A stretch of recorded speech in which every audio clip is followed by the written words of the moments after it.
ગુજરાત સરકાર દ્વારા ગુનેગારો પર ઇનામ જાહેર કરવાની નીતિ અન્વયે સુરત પોલીસ કમિશનર શ્રી અનુપમસિંહ ગેહલોતે શહેરના ટોપ 16 મોસ્ટ વોન્ટેડ આરોપીઓની યાદી બનાવીને તેમને ઝડપી પકડવાની સૂચના આપી હતી।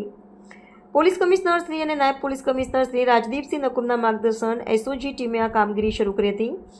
એસઓજીના પીઆઈ એપી ચૌધરીએ ટીપી 16 આરોપીઓની વિગતવાર માહિતી એકત્રિત કરી અને તેમના મૂળ વતન અને સંબંધીઓની તપાસ કરી આ માહિતીના વિશ્લેષણ બાદ આરોપીઓને ઝડપી પકડવા માટે વિવિધ ટીમો બનાવી હતી।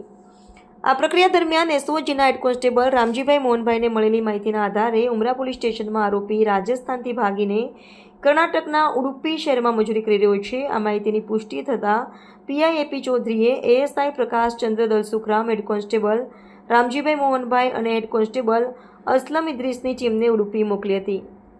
ટીમને તપાસ દરમિયાન જાણવા મળ્યું કે આરોપીએ ઉત્તર કન્નડમાં કોરાવર સમાજની એક યુવતી સાથે લગ્ન કરીને પોતાનું નામ બદલીને નિર્મલ કેસરીમલજી કોરાવર રાખ્યું હતું અને ઉડુપીના દરિયા કિનારે મજૂરી કરતો હતો।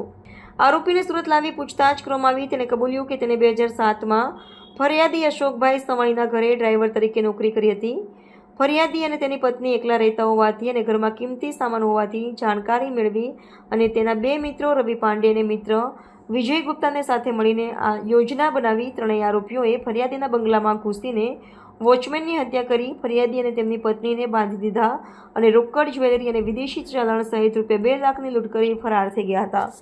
પોલીસ તપાસમાં નરેશ સુરતથી ભાગી ગયો અને મુંબઈ, ચેન્નઈ, બેલગામ, ઉત્તર કન્નડ જેવા વિવિધ શહેરોમાં ડ્રાઇવિંગ અને માર્બલની મજૂરી કરીને પોતાનું ગુજરાન ચલાવ્યું। પોલીસથી બચવા માટે તેને પોતાનું નામ અને સરનામું બદલ્યું। આરોપી વિરુદ્ધ કાયદેસરની કાર્યવાહી કરીને તેને ઉમરા પોલીસ સ્ટેશનમાં સોંપવામાં આવ્યો છે। એક જે આરોપી છે જેના ઉપર 45,000નું ઇનામ જાહેર કરવામાં આવ્યું છે એવા આરોપીને ગત રોજ ઝડપેલ છે। આરોપીનું નામ છે નરેશ કેસરીમલ રાવલ, ઉંમર વર્ષ 40, કે જે મૂળ રાજસ્થાનનો રહેવાસી હતો અને 2007ની અંદર જ્યારે સુરત રહેતો હતો ત્યારે ડ્રાઈવર તરીકે નોકરી કરતો હતો અને ત્યારે એણે બીજા લોકો સાથે મળી અને એક સિક્યુરિટી ગાર્ડની મર્ડર કરેલું અને લૂંટ ચલાવેલી। ત્યારબાદ એ નાસ્તો કરતો હતો, પહેલાં મુંબઈ ગયેલો, ત્યારબાદ ચેન્નઈ ગયેલો અને બેલગામ, એમ ફરતા એસઓજીની ટીમને માહિતી મળી કે આ વ્યક્તિ જે છે એ કર્ણાટકના ઉડુપીમાં રહે છે, નામ બદલીને રહે છે।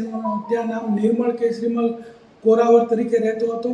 ત્યાં એસઓજીની ટીમ જઈ અને એને ઝડપી પાડેલો છે અને આ આરોપી છે એના ઉપર 45,000 રૂપિયાનું ઇનામ છે અને આ વ્યક્તિ જે છે અત્યારે લૂંટ વિથ મર્ડર ઉમરાના ગુનામાં પકડાયો છે। તે ઉપરાંત એના વિરુદ્ધમાં ઉમરા અને ઉધનામાં ચોરીના પણ અગાઉ ગુના દાખલ થયેલ છે।